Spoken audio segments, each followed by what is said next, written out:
11 minutes of nonstop news starts now. Well, first on 11 Live News, make sure you grab your coat along with the umbrella. You're going to need it for today. This rain will be off and on through the afternoon. Georgia Governor Brian Kemp is on the list of high-profile politicians a Fulton County grand jury wants to hear from. We have the latest details as this investigation kicks into high gear. Millions will travel for the holiday season, how Metro officials are preparing today. A special grand jury is kicking its election investigation back into high gear now that the midterm election is behind us. So today they plan to call a big-name witness, Georgia's newly re-elected governor. Ariana Maniz has the details. We've just learned that Governor Brian Kemp will appear before the special grand jury just hours from now, and that's according to CNN. A judge ordered him to testify after the midterm elections, but he is just one of many key Republicans that will have to face tough questions later on this month. Michael Flynn, former President Trump's national security advisor, he's headed to a Florida courtroom today to challenge the grand jury subpoena. Court filings claim he was in the room during key meetings with Trump and his allies to influence the results of Georgia's 2020 presidential election. Meanwhile, South Carolina Senator Lindsey Graham, he's also expected to finally testify a week from today. Former Georgia Congressman Newt Gingrich, he's scheduled to testify on November 29th, followed by Trump's chief of staff Mark Meadows on November 30th. Tomorrow, former White House aide Cassidy Hutchinson, she's expected to appear before the special grand jury. Hutchinson, she recently cooperated with the House January 6th committee investigation into the Capitol insurrection. Back to you. Ariana, thank you. Sticking with your 11 minutes of nonstop news, we have new details in a possible debate between Georgia's Senate candidates. They could face off one more time just weeks before the runoff election. The Atlanta Press Club says it has invited Senator Raphael Warnock and Herschel Walker to debate Monday, 7 p.m. Right now, we have not heard from either candidate about whether they'll show up. If it happens, you can watch it on the Atlanta Press Club's Facebook page. Hannah Payne will wait even longer for her day in court. She is accused of taking the law into her own hands, shooting a driver who left the scene of a crash back in 2019. Her trial was set to start Monday, but court filings show a defense attorney was found in contempt of court.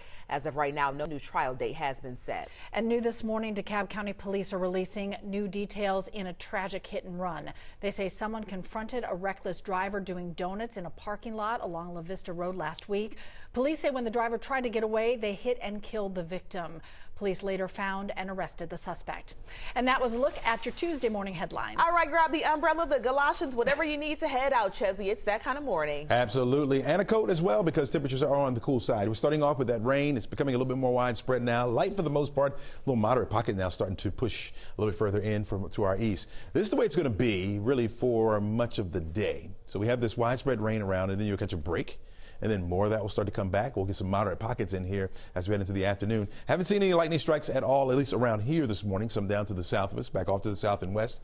But we could hear a rumble of thunder as we head through the afternoon. Don't look for much in the way of thunderstorms at all. It will be just the light rain with some moderate pockets. Temperatures are down into the 40s, low 40s for a lot of spots. You got mid 40s here in Atlanta at 46, 47 degrees, Peachtree City, 54, the hot spot, or the warm spot, I should say, down in Thomaston, if you want to consider that warm. Your forecast for today calls for those temperatures to heat up to near 50 for the afternoon high. So yeah, we're going to remain on the cool side for today, and so don't look for much change. Now, I know the rain is a nuisance for you, but we need that rain. And you can see the area of low pressure down to the south that's driving and over toward the east.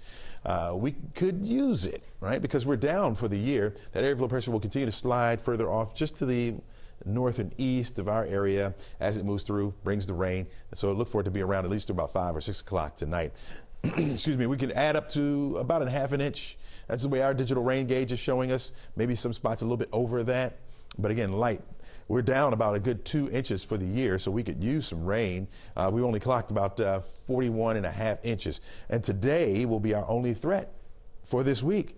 80% chance for the rain. We have it over us right now. Tomorrow we start to dry it out, and we remain that way for the rest of the week. Even as we head into the weekend, doesn't look likely that we'll see any shower activity around at all. So we'll have to deal with it for this morning, and it shows on our forecast track model that we'll be around by 2 o'clock, still dealing with it. By 5 o'clock, starts to taper off a little bit. Certainly by 8, over toward our east. Going to hold on to the clouds, especially as we head into the day tomorrow. Mix of sun and clouds will be the call for your Wednesday.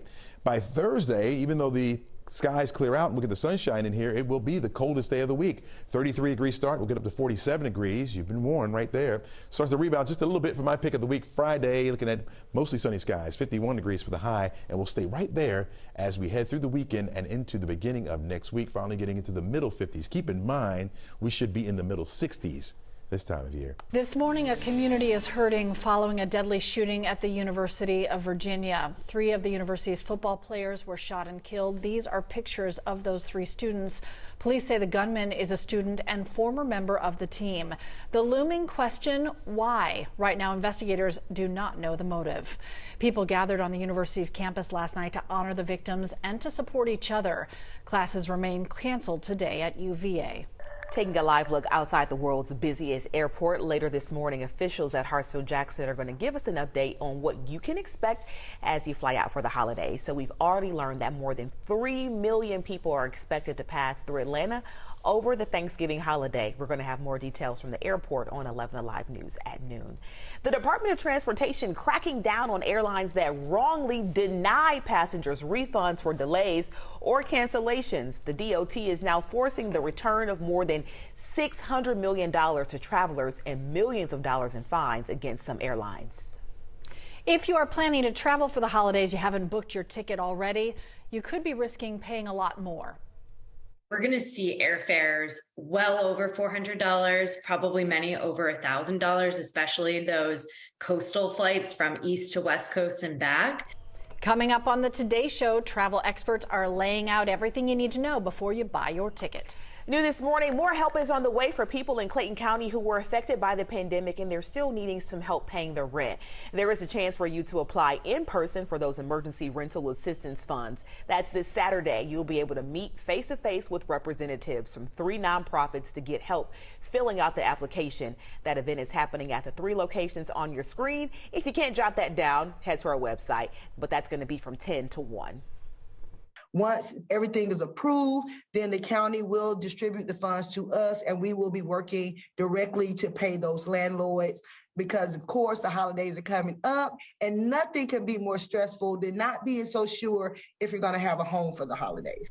Again, we don't want you to miss this help, so check eligibility online. Also, listen up, Gwinnett County. Today is the last day to apply for rental assistance recertification, so this only applies to people already participating in the program.